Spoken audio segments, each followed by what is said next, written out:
Mosaic, a daily news program from Link TV, presents a selection of news reports from independent and state-controlled broadcasters from throughout the Middle East.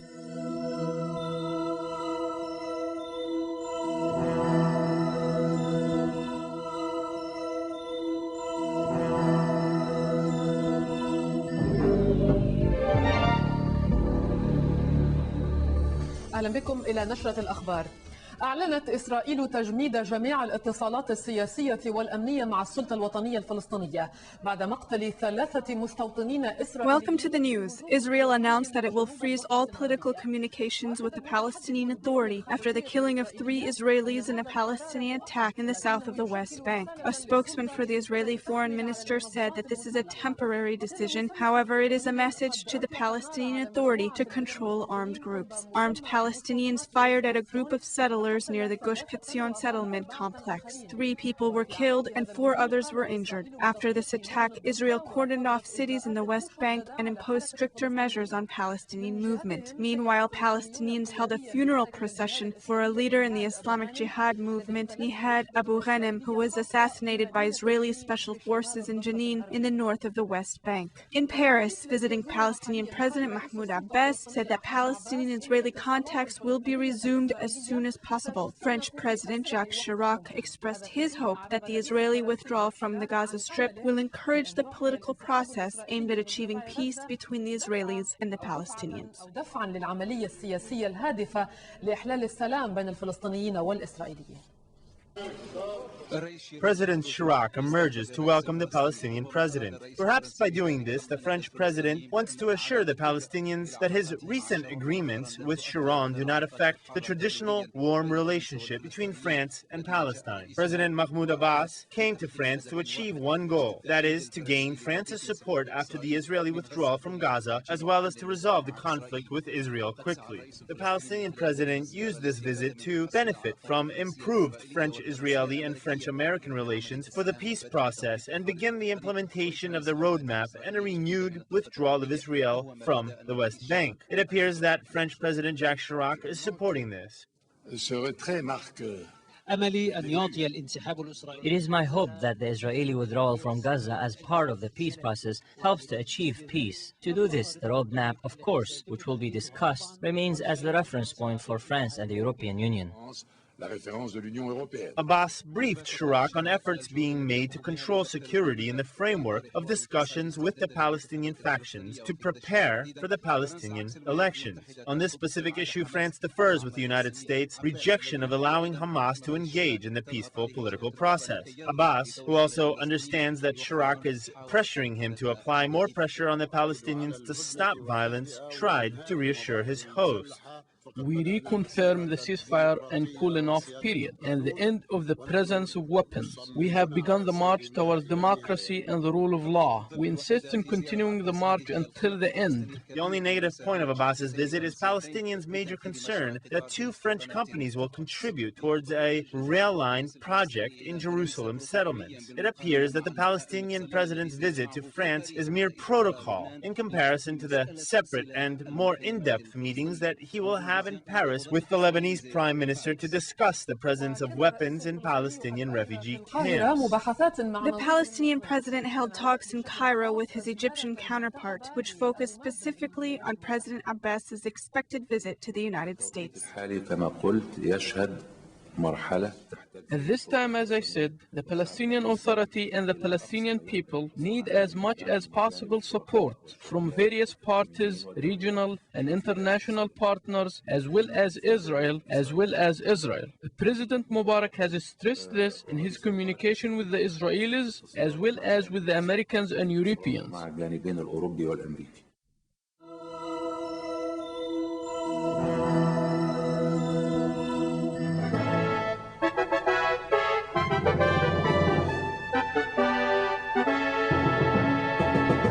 الإسلامية The Palestinian-based group, the Islamic Jihad movement, vowed to respond strongly to the death of one of its prominent leaders by the Israeli-occupied forces yesterday near a village in the municipality of Jenin in the northern West Bank. According to Khalid al-Batish, a senior leader of the Islamic Jihad in Gaza, the movement will respond strongly to the assassination of the 27-year-old jihad leader Nihad Abu Ghanim from the town of Barqin in the municipality of Jenin. Mr. al-Batish confirmed that the Islamic Jihad holds Israel responsible for violating the cooling-off period. In another development, Zakaria al-Zubaydi, the leader of Al-Aqsa Martyrs Brigades in Jenin, denied responsibility for the armed operation near the settlement of Gush Etzion, where 3 Israelis were killed and 4 others were wounded. Sharon threatened to punish those responsible for the attack.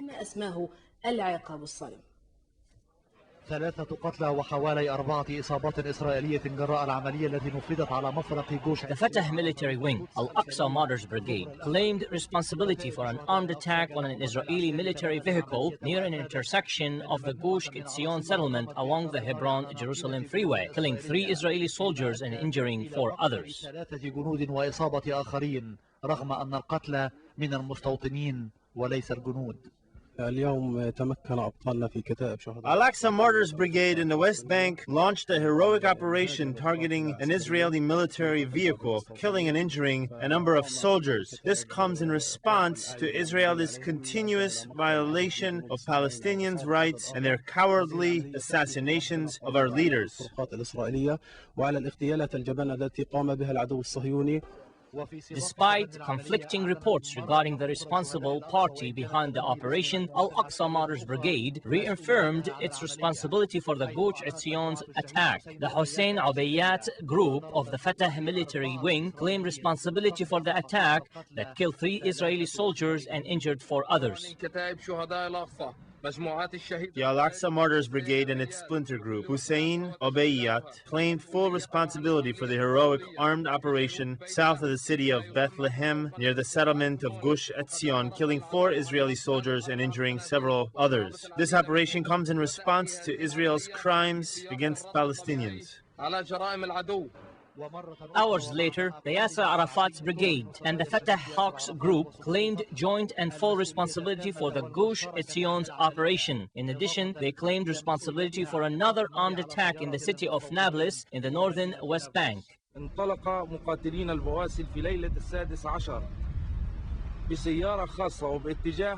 During the evening hours of October the 16th, our heroes launched an armed operation at the intersection of Gush Etzion along the Bethlehem-Hebron freeway, killing 4 pigs and seriously injuring several others. عملية جديدة بعد فترة هدوء حذرة، لكن الملاحظ فيها بعيدا عن تضارب وتعدد الجهات المتبنية وبعيدا أيضا عن حتمية وقوعها. The new operation comes after a long and cautious cooling-off period between Palestinians and Israelis. There are many conflicting reports of who was behind it. However, what is worth mentioning is that it took place in the West Bank, far away from the recently liberated Gaza Strip. The operation was executed by 2 Palestinians in a Subaru car as they approached the settlement of Gush Etzion. They opened fire on an Israeli vehicle in a military post, killing 3 soldiers and injuring 3 others. The settlement is located along the freeway leading to the settlement of Kiryat Arba near Hebron in the southern part of the West Bank. In another development, a group of Palestinians opened fire at an intersection near the settlement of Eli in the heart of the West Bank, seriously injuring an Israeli settler. The Israeli Defense Minister Shaul Mofaz vowed vengeance, threatening that the Palestinians will face the consequences and be dealt with swiftly. من الأراضي الفلسطينية المحتلة تامر حنفي لقناة النيل الأخبار.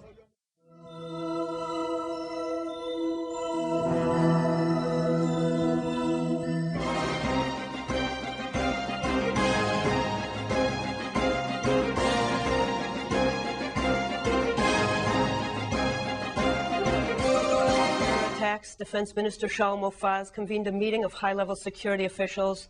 Following consultations, a series of restrictions were imposed on the territories, among them the banning of Palestinian travel in private cars in Judea and Samaria. IBA's Dennis Zinn reports. Palestinian residents of the West Bank woke up to a different reality this morning that took them back to the days of the height of the Intifada. During the night, IDF forces erected roadblocks throughout Judea and Samaria and imposed restrictions on Palestinian traffic. 18 terrorists were arrested in raids in the areas of Hebron, Ramallah and Jenin.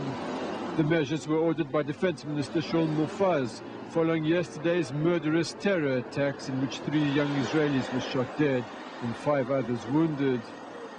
The first attack took place at a crowded hitchhiking station at the Gush Etzion junction.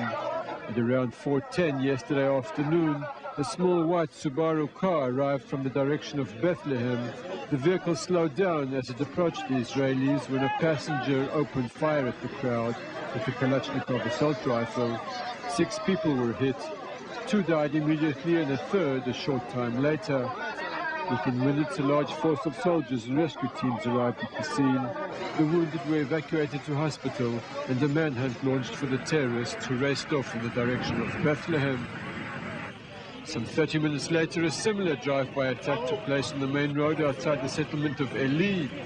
A group of boys were shot at. 1 was hit. He was evacuated to hospital in Jerusalem in serious condition. Security officials today criticized the fact that the youngsters were hiking unarmed in the open in what is considered hostile territory.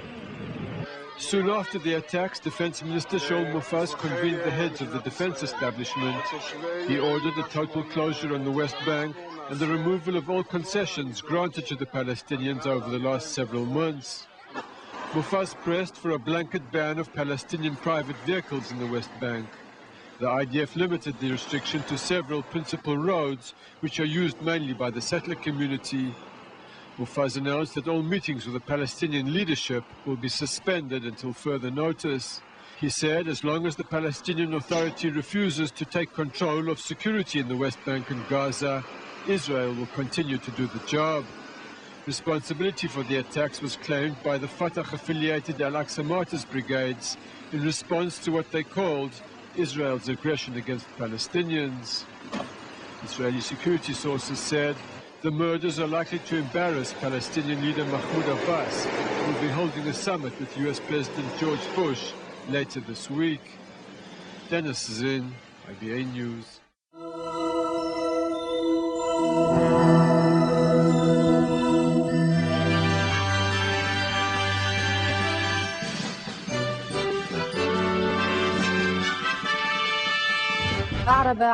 Iraqis in the municipality of Al-Muthanna voiced their optimism regarding the approval of the draft constitution, while hoping that the success of the referendum will work for the interests of democratic reforms in Iraq. The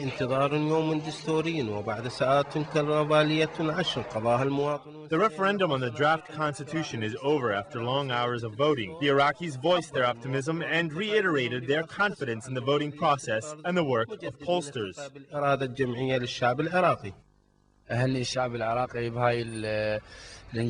I congratulate the Iraqis for a job well done by voting yes on the referendum. By approving the draft constitution, they defeated the terrorists. We witnessed a historic and great accomplishment. We pray and ask God that the results of the referendum will come out as early as today. Iraqis who voted in the referendum for the approval of the draft constitution are very optimistic, and they can hardly wait for its ratification. We are waiting for the result of the referendum, and God willing, it will be in the interest of the Iraqi people. The constitution is the law of the land. It furnishes people with their rights while delegating their duties. The referendum of the draft constitution calls for a celebration by all Iraqis. It was a great accomplishment for all Iraqis. This will push our country forward and will lead it, God willing, into a developing and a progressive nation. In the municipality of Al-Muthanna, people are optimistic and anxious for the result of the referendum on the draft constitution after a busy and long day of democratic voting. The result will be announced by the Iraqi higher authority of the elections. However, people are not worried about the approval and the ratification of the draft constitution because voter turnout was indeed very large.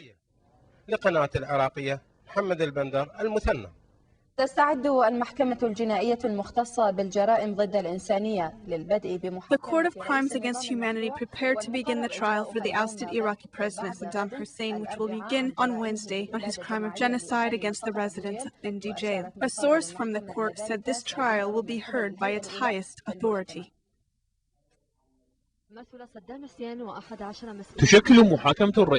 This first controversial trial, the trial of the ousted President Saddam Hussein, has created strong, heated political and media discussions. He ruled his people for 3 decades with an iron fist and fire, giving them a taste of the bitterness of life. In return, he clarified to others the need to defend the future of the Arab nation, causing some Arabs to empathize with him. The Prime Minister's spokesman, Dr. Aqaba, confirmed that the trial will be transparent.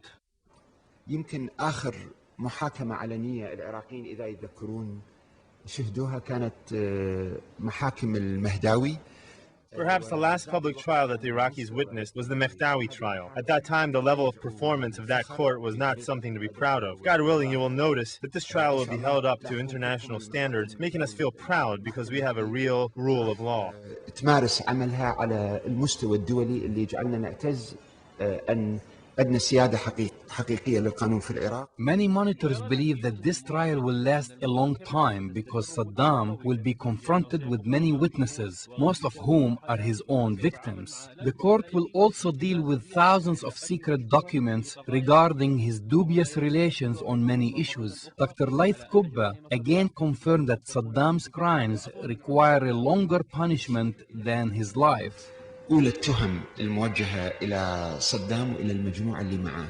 I would like to say that this is the first charge against Saddam and his group. There are other charges that related to crimes committed in Anfal, crimes against the Shiite resistance, and a lot of other crimes. The large magnitude of these crimes means that Saddam Hussein will not live long enough to pay for these crimes. عمر صدام إلى أن يحاكم على كل هذه الجرائم. The Iraqi public and citizens in Arab countries are waiting impatiently for the sentence, despite the fact that Saddam is currently being tried for only one charge.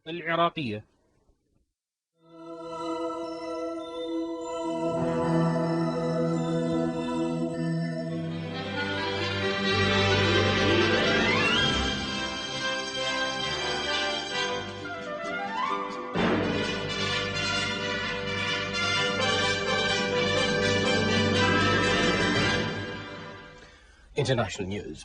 The Sunni Arab-dominated province of Salahuddin has voted by 71% against Iraq's draft constitutions, according to preliminary results reported today by the chief provincial elections officer, but which were rejected by a national spokesman. 88% of all registered voters in Salahuddin had cast ballots in the city of Samarra. 95% of voters rejected the draft charter for a post-Saddam Hussein Iraq, while 3% approved. But in Baghdad, spokesman Farid Ayas of the Independent Electoral Commission said in a statement the Commission has not published any figures so far regarding the referendum and is working flat out to finish counting the votes and to give partial results tomorrow or Tuesday. Results from all 4 Sunni-dominated provinces, Dilaya, Salahuddin, Al-Anbar and Anivir, are crucial because the constitution would be rejected if 2/3 of Iraqis vote no in at least 3 of the country's 18 provinces. But overall, an initial indication suggesting that the document would be passed. Washington also thinks Iraqis voted yes to the constitution as poll workers counted and recounted piles of ballots across Iraq.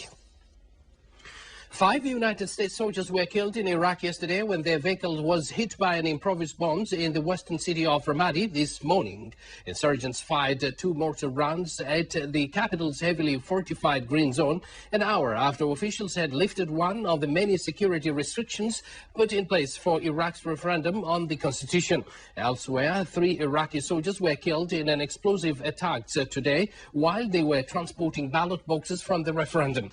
They died when their vehicle was was struck by explosive while en route between Muqaddadiya and Aqaba. 3 civilians were also injured northeast of Aqaba when another vehicle carrying ballot boxes was attacked. In a separate incident, 2 Iraqi soldiers were killed and 3 injured when insurgents attacked their patrol with hand grenades in Fallujah.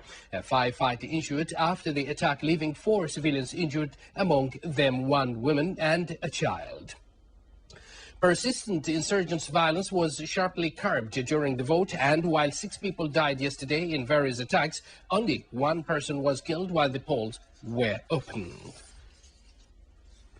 A Pakistani helicopter crashed during a rescue operation in Kashmir, killing 6 troops on board, just as the country needs its full fleet of choppers to cope with its worst disaster. Major General Shaukat Sultan said that it was unclear if the crash was due to a mechanical accident or poor weather. It was the first aid helicopter to crash since the beginning of the relief operation to save the millions of destitute from the October 8th earthquake. The helicopter flights were all but called off today after a night of heavy rain that brought fresh misery to the many survivors who lack even simple tents to protect them. Meanwhile, in a miraculous survival, rescuers today saved a 7-month-old girl disabled by polio who was stranded for 8 days in the remote mountains where her parents and Hamlet died in the massive earthquake. Her brothers, aged 9 and 7, carried her down to a relief camp at the foothills of a mountain in Balakot, one of the worst hit areas in the October earthquake. The Sultanate of Oman continued sending flights of relief to help those affected by the earthquake that lately hit Kashmir region in Pakistan.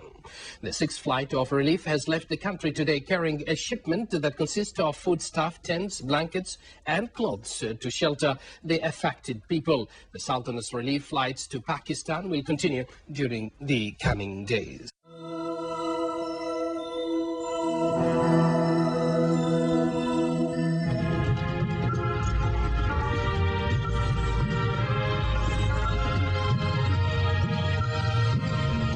From the Anjad airport in Wajda, the operation of deporting the undocumented immigrants from African countries south of the desert to go back to their original countries continues. The 4th trip back was organized today to return to the capital of Mali, Bamako, with 120 million undocumented immigrants. Hadi Mutawakkil and Yunus al-Nasiri have the details of this report. The time is 10:30 in the morning, and the Moroccan and Malian authorities and members of the immigration office are making the final check on the airplane before taking off for the 4th trip, carrying 220 immigrants from Mali towards the capital of Bamako. This trip takes place in the framework of the airlift that was set up by Morocco since last Monday to deport illegal immigrants who are originally from Senegal and Mali. I'm very happy to go back to my country. I have become very exhausted here. True, I have not received a full education, but I was able to take care of myself and work in commerce. The International Immigration Office has financed an Airbus to transport immigrants back to Mali with the aim of helping this humanitarian operation to succeed. The International Immigration Office is very happy to cooperate with Morocco and Mali to find humanitarian solutions for these immigrants who have been suffering for weeks and months. The objective is to help them return to their country willingly.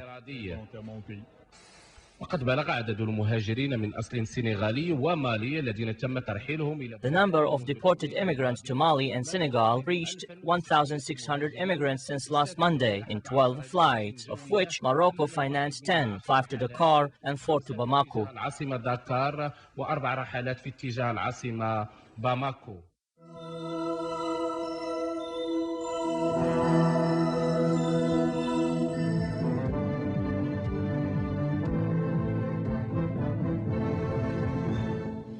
Iran's Foreign Ministry has summoned British Chargé d'Affaires Kate Smith over London's baseless allegations on Iran's interference in Iraqi affairs.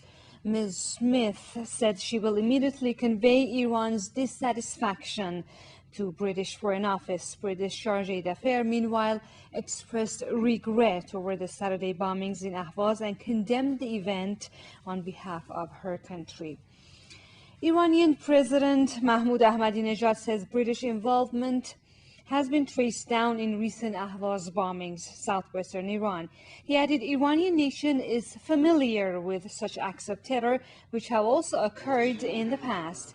President Ahmadinejad called as a source of insecurity the presence of British forces in southern Iraq and Iranian border areas. He reiterated Iran is suspicious of British forces being involved in acts of terror there.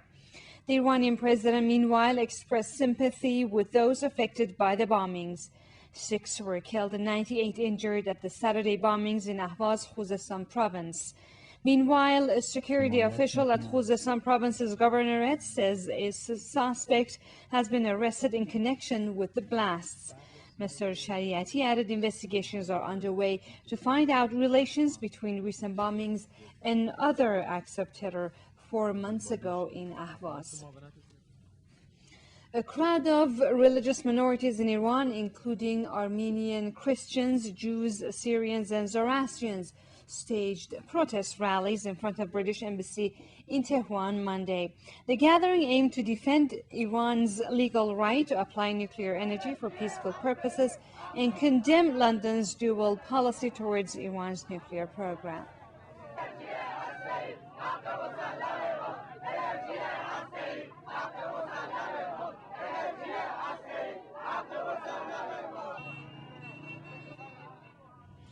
Ralliers in a statement condemned the way the US and the European countries deal with Iran's nuclear case and stressed Iran in the past 2 years had close cooperation with the UN atomic watchdog, which in itself proved peaceful nature of its nuclear activities.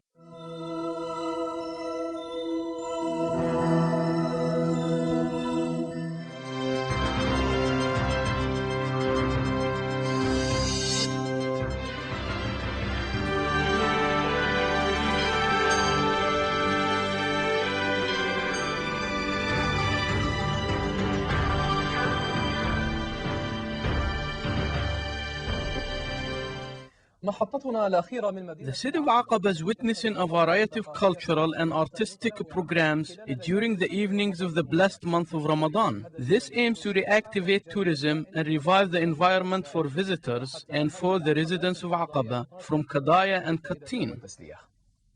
In the atmosphere of Ramadan and in the historical place of the Great Arab Revolution Plaza, the authorities of Aqaba, along with the Jordanian Ant Company, organize a Ramadan Nights program in Aqaba to welcome visitors, tourists, and some residents so they can enjoy the cultural and artistic environment which provides entertainment and leisure. والاستمتاع بالأجواء الثقافية الفنية التي تحمل الفائدة والمتعة والتسلية. It is to revive the Aqaba nights, the times of parties in the past that took place during the 50s, 60s, and 70s. It is a revival of culture, singing, and nightlife for people, both for families and groups together. It is also a way to encourage internal tourism. We made advertisements in newspapers and on different television channels. God willing, we expect a lot of people to participate in the coming weeks. It is also to encourage internal tourism for the people living in Aqaba so they can come, visit, and join us in the happiness of this blessed month. There are many activities in this program which will all continue until the end of the blessed month. It will continue to exhibit popular Arab folklore, children's programs, and cultural competitions with goals. Of course, there are many goals for this festival. The first objective, which is the most important, is to encourage tourism in Aqaba. We want all Jordanians from all over the country to come to Aqaba because the weather is real nice and the Ramadan atmosphere is very beautiful. Also, we don't forget the residents of Aqaba. We want them to enjoy and celebrate with us during this blessed month. These activities were attended by large crowds in a calming atmosphere and beautiful weather, which the Aqaba beach enjoys. The Ramadan Nights program in Aqaba contains many different cultural and artistic programs appealing to all ages. Muhammad Al-Tarawna, Jordan TV, Al-Aqaba.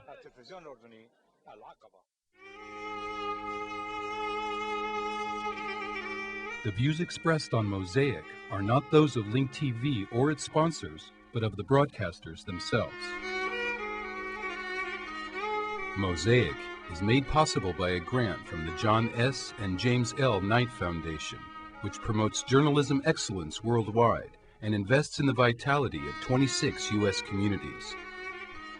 And the William and Flora Hewlett Foundation.